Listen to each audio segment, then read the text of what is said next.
Welcome, everyone, back to the True Blue Podcast. I am your host, Zachary Succardi. You can find me on social media, on Instagram and Twitter at Podcast True Blue. I don't fuck with Facebook, so that's it. Thanks for joining me for episode 4. This is fucking awesome. I really appreciate anyone who's listened, liked, shared, ate a pizza, any of that shit. Really means a lot to me, so thank you very much. So yeah, I had a pretty good day. Today is Monday. It is the 20th. I should know. 20th. Yeah, it's Martin Luther King Day. So that's cool. Had a good day. I worked and then I went and got a massage. Shout out to Bethany. I've been going to see Bethany probably for over 10 years. She is a great massage therapist. Again, part of my self-care. It's not like, just a massage and it's wonderful and it's, incense and all that bullshit. She does a great job. She really knows her stuff. And I'm happier for it. So I went and got a massage. Excuse me. And then came home, just made dinner, walked my dog, shaved, and then here I am. So it's been a good day. Happy to report that. Had a good weekend. I actually saw this movie. It was called Shooting the Mafia. It was a movie that takes place in Sicily about this woman who, when she turned 40 years old, she started working for this local paper in Sicily as a photographer, and a couple of her first assignments were mafia shootings. So she kind of got a knack for it, and it was a cool documentary. It told her story, and it told the story of the mob over in Sicily, and it kind of brought those two stories together throughout, and of course at the end. Really good documentary. I definitely suggest checking it out. It's called Shooting the Mafia. So on today's podcast, we're actually going to talk some poetry. We're going to talk some motherfucking poetry. I'm going to give you my self-care tip of the week. We're going to give you my song, of the week. I guess this is a week. And then I'm going to close it out with a haiku that I wrote. I'm going to stick to this format for the foreseeable future, with having my self-care, my song, my haiku, my poem, whatever the fuck, of the week. And then I'm going to have like a theme. For instance, today is poetry. It's actually poetry by Jim Morrison from The Doors, the singer of the 70s, 60s and 70s rock group The Doors. Believe it or not, this guy writes amazing poetry. Amazing poetry. I first heard of The Doors through my uncle. He was a big fan. My uncle lived with us. My family, we all lived together in New Jersey. It was my sister, my brother, my mom, my uncle, and my grandmother. It was my grandmother's house, and we all lived there. And he was a big Doors fan, and he would play it a lot. And I can't say I was a big Doors fan, or even still am, to be honest with you. It's kind of a weird relationship I have, I guess, with it. I also remember the Doors from The Lost Boys. The song "People Are Strange" is in that. It's like in, I think, one of the opening sequences or whatever. And it's such an iconic song with lyrics, and I had heard it from the Doors first, and then again on that movie. It's definitely not them covering. I think it's Echo and the Bunnymen doing the song, but nonetheless, it is a Doors song. And yeah, I had a connection with Jim Morrison. I forget how I got into his poetry. I think I was sort of like, oh, wow, this dude wrote poetry when I was in the poetry sections of Barnes & Noble, back in the day. So I probably picked it up then. And I was so taken by it. I was like, wow, I couldn't believe that I wasn't a fan of the music, but I love this guy's poetry. I mean, I just connected with it. I was so impressed and so taken by it. So ultimately, I'm going to actually read some of his poems, and then he has a bunch of prose, and prose is just like free-form poetry, just writing. There's no structure, nothing. And I took a bunch of prose of his, a couple of lines here and there, and I'm I made a little collage on my wall here in my home, and I separated each section, each like couple lines, and they just work so well by themselves. It's like their own haiku, their own like short kind of form poetry. And I love it. And I actually, check this out, I actually went to Jim Morrison's grave. So my friend Buddy and I, shout out to Buddy, we went to Europe in 2001. We wound up going to Paris, France, and we were just kind of there on a whim. We hadn't planned to visit France. We were just going to be in England for the whole time, but England kind of got, I guess, boring. We were going to be there for 3 weeks, so we decided to travel about. So we went to Paris, France, and we were looking for Jim Morrison's grave. He's buried there. What the fuck else is there to do for two 20-year-old dudes visiting? And we weren't drinkers. I think we were straight edge at this time, so we weren't doing anything bar scene or nothing. So figured the Eiffel Tower and Jim Morrison's grave. So we went to the cemetery, and all I knew how to say was like bonsoir Jim Morrison or some shit like that. And I just tried to ask all these random people I'd see, like I would say that. And we eventually found his gravesite. It was like kind of like a party. They had security there for the cemetery, but then there were people taking pictures, smoking, drinking. I couldn't believe it. It was literally like a party that Jim Morrison was hosting. And people were taking pictures with his headstone, as if it was him. They were like putting their arm around it. It was like they were group photos. I took pictures of it. I didn't take pictures of me with it, but that's cool. If that's how they wanted to connect with it. But it was kind of surreal, and it was real small. You'd think it'd be this big, like this big headstone with all this land like free and open, like around it and surrounding it. But no, it was tons of graves, just a shit ton, and he's just right there in the middle of it. So it was kind of cool. And I took a bunch of pictures and everything, and so that's what I have on my wall. I have all those poems that I just mentioned. I kind of separated them, and I put them in this frame, and then I have a picture of Jim Morrison's headstone. And then my friend Ennis gave me this Jim Morrison, like, toy, and I have that on my bookshelf. So a little weird kind of shrine homage to Jim Morrison, but only his poetry. Nothing about the Doors.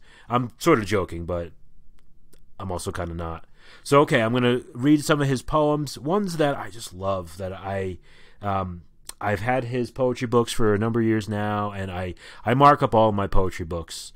Books need to have a personality. I mean, some I guess you want to keep clean, like the Bible or whatever, or whatever books people are real into as far as collecting. But for me, I have to mark them up, especially poetry books. I have to know when I'm referencing them again, where the sweetness is. So I decided to, instead of just like finding these online, I'm going to read from the books. So you're going to hear me like flip through pages and shit. So I'm trying to be like nice and organic, trying to make this like you guys are here. So you can hear some flipping. It may be real annoying to hear if you're listening to this on headphones. I don't know. You can let me know. But I figured it'd be kind of cool, going through the book here and the pages flipping shit. All right, so the first book I'm going to read from is actually he has 2 volumes of his like lost writings, or whatever the fuck they call it. What do they call it? Poems and diaries. Oh yeah, lost writings. So, and the second series or I should say, volume 2 is called The American Night. And let's see, page 61. 61 was my first football number when I played Pee Wee football, and that meant a lot to me. So that's pretty cool. Let me find it, page 61. See, listen to that. Listen to those pages flip. Isn't this cool? It's like story time. All right, let me find 61. All right. So I love this excerpt. It's actually an excerpt from a long poem, and the poem is actually called Laminate for the Death of My Cock. It's just like, yeah, it's a long-ass fucking poem, prose, pepperoni pizza eater. Anyway, here's the part that I want to share with y'all. I can forgive my injuries in the name of wisdom, luxury, romance. Sentence upon sentence, words are healing. Words got me the wound and will get me well, if you believe it. I mean, come on, how fucking dope is that? Words got me the wound and will get me well. Words are healing, sentence upon sentence. I mean, damn.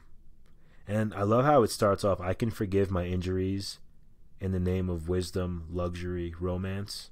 I mean, just think about that. Your injuries are just your life lessons. We all, luckily, we take wisdom from that. In the name of wisdom, luxury, and romance.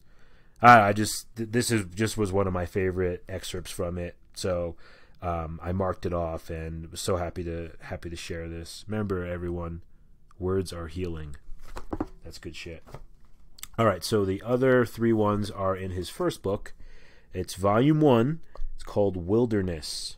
This is my favorite volume. If you find this, it's fucking awesome. I'm pretty sure it's still out there, or on Amazon or whatever. The Lost Writings of Jim Morrison, Wilderness, volume 1. Fucking dope. All right, so page 17. There, right.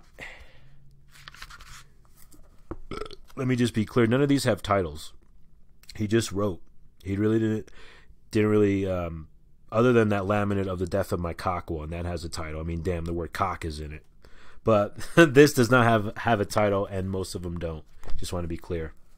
Okay, here goes. A man rakes leaves into a heap in his yard, a pile, and leans on his rake and burns them utterly. The fragrance fills the forest. Children pause and heed the smell, which will become nostalgia in several years. Fucking awesome. Fucking awesome. Let me read that one again. A man rakes leaves into a heap in his yard, a pile, and leans on his rake and burns them utterly. The fragrance fills the forest. Children pause and heed the smell, which will become nostalgia in several years. Such a beautiful poem. Such a beautiful poem. Some of his stuff may be cryptic, maybe, you have to be a deep thinker, all this bullshit. But this, to me, is so beautiful and so just perfectly put. And smell, nostalgia. Smell is like the biggest trigger for memory, nostalgia. So, leaves, the fall, that smell. And there is a smell in the fall time, especially back east in New Jersey, that is so nostalgic for me. Damn. So when I read this poem, I connected right away with that. All right. 2 more. 2 more, and then I'm going to read you guys a bunch of the ones that I have hanging on my wall, because those are fucking awesome. All right, here goes the next one. Page 119. All right, listen to that page turn, how amazing that sounds. Okay, here goes. Why do I drink? So that I can write poetry. Sometimes when it's all spun out, and all that is ugly recedes into a deep sleep, there is an awakening, and all that remains is true. As the body is ravaged, the spirit grows stronger. Forgive me, Father, for I know what I do. I want to hear the last poem of the last poet. Fucking awesome. Fucking awesome. I want to hear the last poem of the last poet. I mean, damn. I just love that. I mean, it's so profound, and it's just man, it just, the way that this one reads, it just really struck me. Happy to share that. All right, so there's one more I'm going to read to you before I get to the ones hanging up on my wall. Again, you can find me on Instagram and Twitter at Podcast True Blue. Little shout out there, just to remind y'all.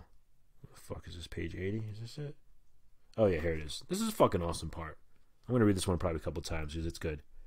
If it's no problem, why mention it? Everything spoken means that.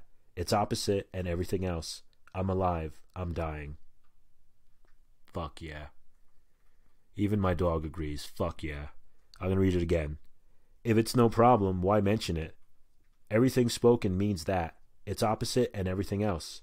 I'm alive. I'm dying. Fucking A. Thanks for letting me read that to you guys. Love those poems. Check out his poetry books, Volume 1, Volume 2. There's so much good shit in here. I just picked out 3 of them, and then I'm going to read you the ones I have hanging on my wall that I just grabbed from a huge prose of his. Again, prose is just like open form poetry. So if you keep hearing me use that word, that's what it means. All right, here it goes. I'm going to read you the ones hanging up on my wall. Here goes. Now, friends, don't look at me sadly ranting like some incomprehensible child. I know by my breath of what I speak and what I've seen needs telling. Fuck yeah. I know by my breath of what I speak and what I've seen needs telling. I so fucking connect with that.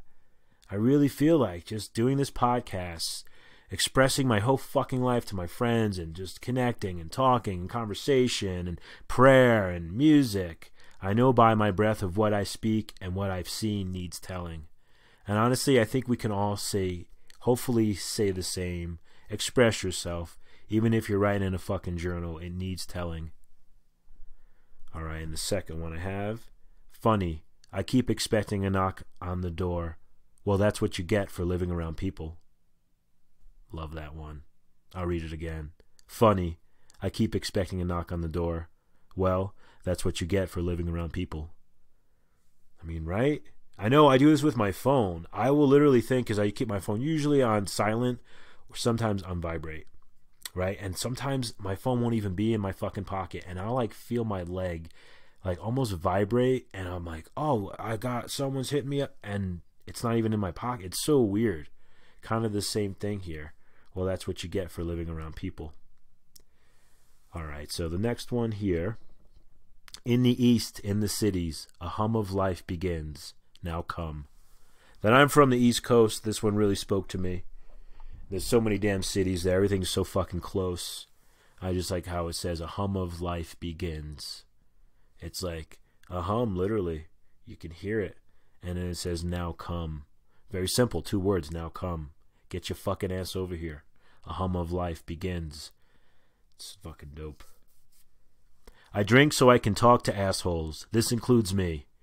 Love this one. Fucking love it. I drink so I can talk to assholes. This includes me. I'll just leave that one there. That one's pretty fucking awesome. Pretty self-explanatory. Here's the next one. I have, let's see, 2 more. 3 more. Tree more, everybody, tree more. Soon enough we shall walk the walls of time. We shall miss nothing except each other. Fucking awesome.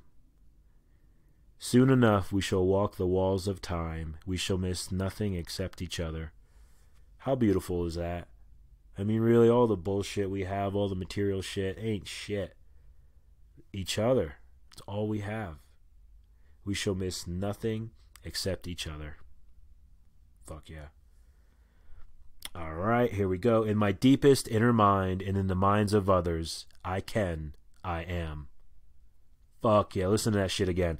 In my deepest inner mind and in the minds of others, I am. So fucking like what is that? What do they call that? Like it's like such a positive, like what's the fucking word? Stuart Smalley thing. I'm good enough, I'm smart enough, doggone it, people like me. It's like a self-proclamation kind of a thing. I can't think of the right word, but I just love it. In my deepest inner mind and in the minds of others, I am. All right, so now for the last one I have written on my wall here. I'll probably take a picture of this shit, post it somewhere so you guys can see it. What dreams possessed you to merge in the morning? I been in a daze. I'll read that again. What dreams possessed you to merge in the morning? I been in a daze. I love that. Merge in the morning. What dreams possess you to wake the fuck up? And then to say, it's actually in quotes, it says, I been in a daze. Not I've, but I been in a daze. Sometimes I felt like that with fucking depression. You know, I'm dreaming, I'm happy, and then I merge in the morning, and I'm up, and people want me to be coherent and function and a part of society, and all I can think of is, I've been in a daze. So that one is a little bit more of that depression vibe, but I really connected with it, really, really dug it. And again, I have all these on my motherfucking wall, so these definitely mean something to me. One of my favorite poets ever, Jim Morrison. Which actually, check this out, he lived in Albuquerque, New Mexico for I think like the age of like 4 to 6 or some shit. He definitely, his sister I think was born here. So I think in like 47 to fucking like 49, 50 I think is when Jim Morrison lived here in Albuquerque. So that's a pretty cool connection. All right, so I'm going to give you my self-care tip of the week. And the self-care tip of the week is sleep on your back. Fucking sleep on your motherfucking back, okay? It's the best position to sleep on according to sleep.org. And your boy, I've been on the sleeping on my back fucking trip for a long time now. Some of the things to note: it keeps your head, neck, and spine in a neutral position, which is good because you don't ever want to be stressed, especially when you're sleeping for hours upon hours. Only 8% of motherfuckers sleep in this position. 8%, that ain't nothing. And just so you know, the most popular is the fetal position at 41%. Sleeping on your back helps reduce acid reflux. You know, you have your fucking chili, you have your marinara, whatever. You know what I mean? I love me my fucking marinara sauce. Especially on pizza, get that shit on the side. But, you know, get some acid reflux. It definitely helps sleeping on my back. Check this one out. Keeps you looking younger because you're avoiding creases, wrinkles, and irritated facial skin. So if you think about it, your face is not hitting the fucking pillow. But if you're on your side, on your stomach and shit, your face is all up in that. And you're that way for hours. So, you know, you could be fucking with some shit, getting wrinkles and stuff. But sleeping on your back, you avoid that stuff. Any kind of crease, irritated skin, wrinkles, anything like that. And another little tip for sleeping on your back is you put a pillow underneath your knees while you're sleeping, and it'll support the natural curve in your lower back. We all kind of know where that curve is. We can just feel it. It's on the small of your back. It'll reduce the stress to the spine. It'll help keep it neutralized and keep your back flat. So keep that in mind. Put a pillow under your legs while you're sleeping on your back to keep your lower back flat. So one of the things about it, and I had to mention this because I fucking can't stand snores.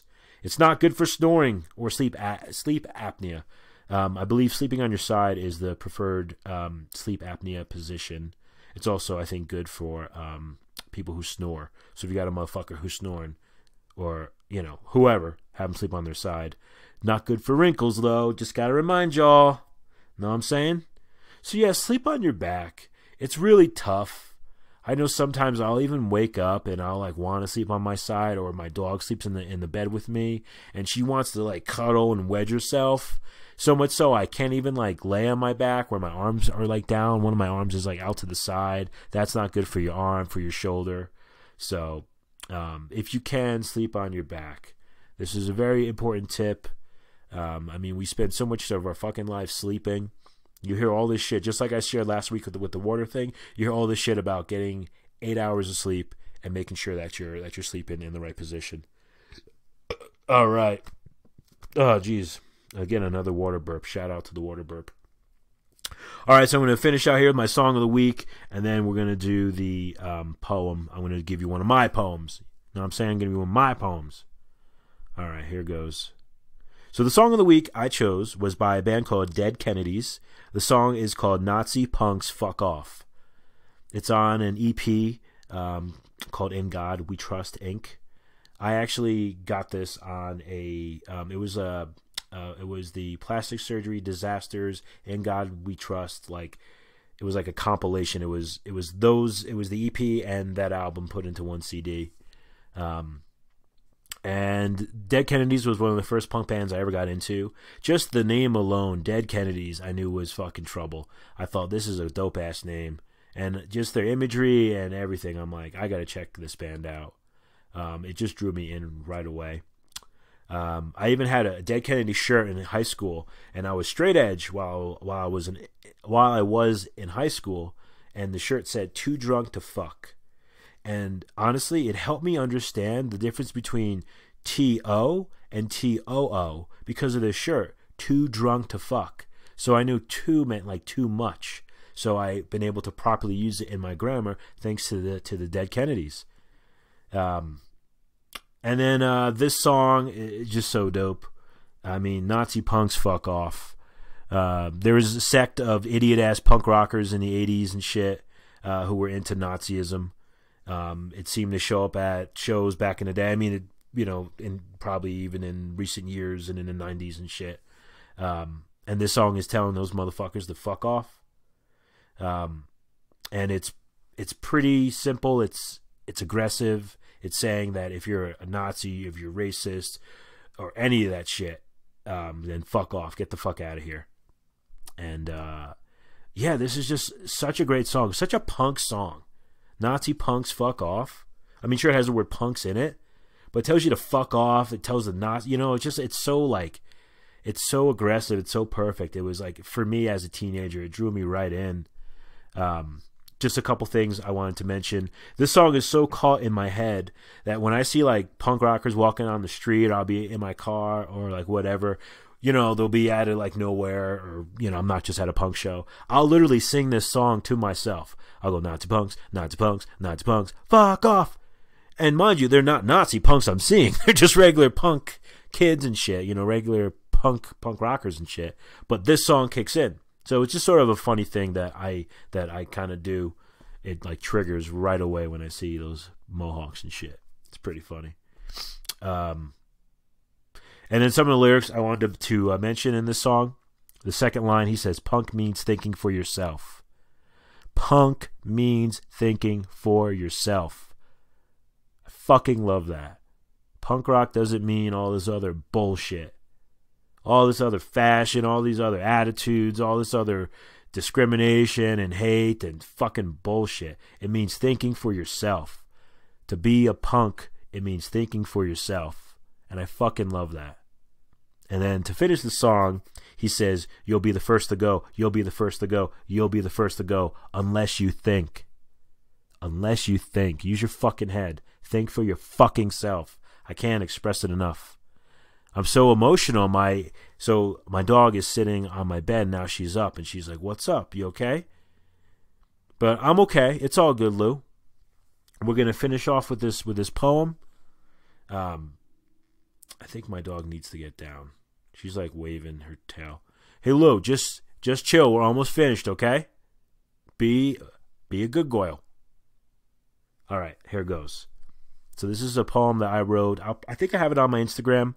I will be putting out a poetry book sometime this year, so I will definitely include this. Here goes. Melted cassette in my car, the sun's opinion. I used to have a Toyota Tercel, only took cassettes. I am a fan of music, so I still have cassettes from back in the motherfucking day. I have CDs, I have records, all this bullshit, but I had cassettes. And I came back one day in the summer, and that shit, it was actually the Smiths' Louder Than Bombs. I still have it. And that shit was so fucking melted. So melted. And I was really good about that. I'm usually good about making sure shit isn't left in the car at the wrong times, all this bullshit. But nah, this one got it. So it made me write this fucking poem. So it was kind of cool, even though I was super bummed about the Smiths cassette. It gave me this poem. Melted cassette in my car. The sun's opinion. Well, that's it, everybody. Thank you so much for rolling with me. Let me talk some punk rock, some Jim Morrison, some fucking sleeping on your motherfucking back, and then just giving you a quick update about what's going on. I'm going to try to have an episode out every Tuesday, so keep an eye out every Tuesday. Again, you can follow me on Instagram and Twitter at PodcastTrueBlue. Again, my name is Zachary Succardi. You guys have a great week. Peace.